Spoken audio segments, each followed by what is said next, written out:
My name's Mike Kiessel, and these are my gardens. It's how I spend my spare time, and it's something I've done since I was a little boy. And this last variety of squash is kind of my breeding program. I crossed the buttercup with a pure white variety. I'm trying to get a white buttercup, and I've only got one so far that appears to be what I'm looking for.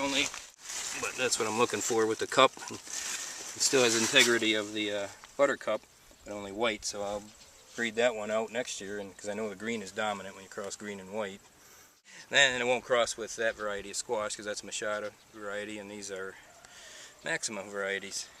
So you've got these completely isolated from the others, so you don't have to worry about any crosses. And up to the garden I got all different varieties, so.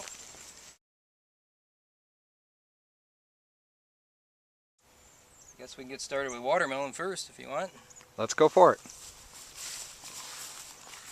After I've pollinated them, you can see these sticks with blue. I mark them in blue with a blue, so it's a little easier to find, and I know where they are. And then I'll just show you one that and then I'll tie a string around them, around the stem, so I know that so if even if my stick falls over, I know that's the one that.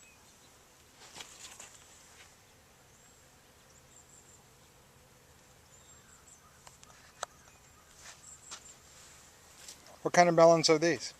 That one there is called Verona. It's developed by University of South Carolina in the early 60s, but it's pretty much been dropped from all the commercial markets, pretty much just because of the looks. It's not a very exciting one, but it's very tasty. And let's see, here's one we'll do. I do this when I wipe my hands between different varieties, just in case I got any pollen on them. But this variety is called Fairfax. So this is another watermelon. It would be able to cross with your Verona. Oh yeah, they would all cross freely. Yep. And they will. See, what I do is the night before I go out and find a nice plump female blossom that has the ovary underneath it with the melons started. And you put a piece of tape around it. And I'll tape it, and you got to be careful so you don't damage the the stigma. And then I'll usually put right nearby, I'll find a couple of male blossoms, which are these that are ready to open. And you can tell them because they don't have the little ovary under it. See, there's one that'll probably open tomorrow. This one right here.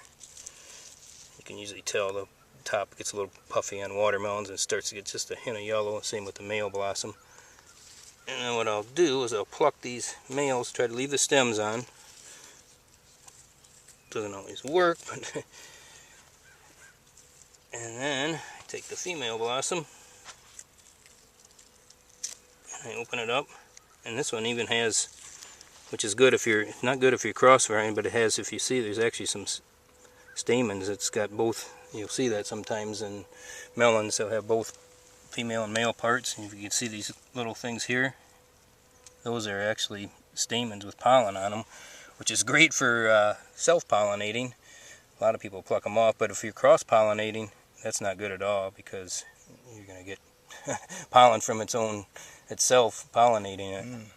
And usually you can pluck them off with tweezers and for pollination, but usually if I'm cross-pollinating different varieties and I see that, I'll usually just avoid it. I just won't end up using that one.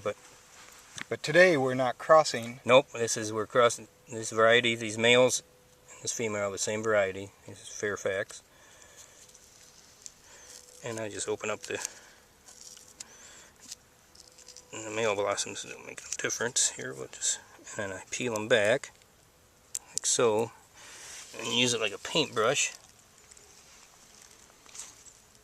And just gently rub it around, and you can see the little pollen grains that just stuck to the stigma. Dab it good, and then I usually do 2 per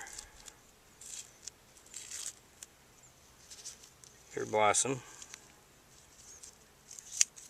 Peel it back like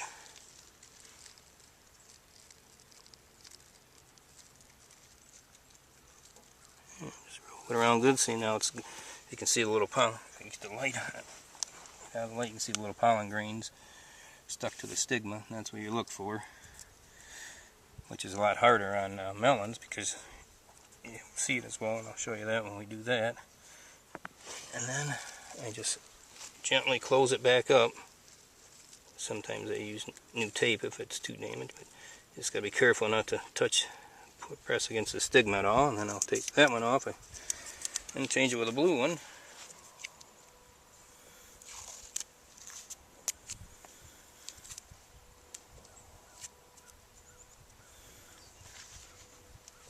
And that's. And will you put a piece of string around that? Once I know it's going to take, that tape will stay on there for a while, and with the stick there, and I know that's one eye. And once I know it's going to take, and then I'll put a string around it. How do you know it's taken then? Well, when it starts to swell, it's probably going to make it, but even then it's still a little young yet. I've seen them, get this big around, and then all of a sudden it'll abort for no reason. So I'll keep that on there for a while until I'm positive that it's going to make it, and then I'll put a piece of string around there, because I don't like to monkey around with the stems on them when they're that small, because they easily snap. And once I know they're going to make it, the stems are a lot stronger, and then I'll just slide a piece of string through there. And we waited until there was very little dew left on these melons, on these plants. Yes, you don't like to handle your plants when they're wet, and plus any pollen, you don't want your fingers dry as possible. Pollen doesn't do good. If it gets wet, it's pretty much no good. Then I got a variety of pie pumpkin we'll do, that's or squash, which pumpkins are a squash. So it's called Baby Pam. It's these 3 hills right here. It's about a 5-pound pumpkin, but of all the pie pumpkins I've ever tried, it's by far the best in both flavor and texture for pies. So I've marked off a couple of them here, and I'll just do one for now. And the squash plants, the male blossoms are almost always in the crown, so I'll mark them, and the females are usually out on the vine. So I'll got the female marked here, and I'll get her ready. But these male blossoms.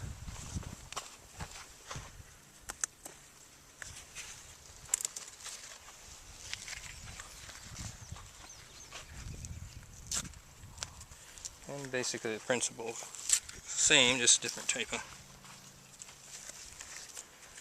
Just peel it back and you can see the fluffy pollen.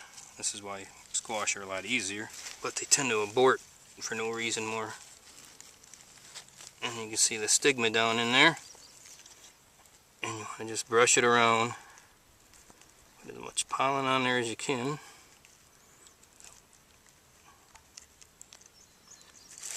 I'll do one more.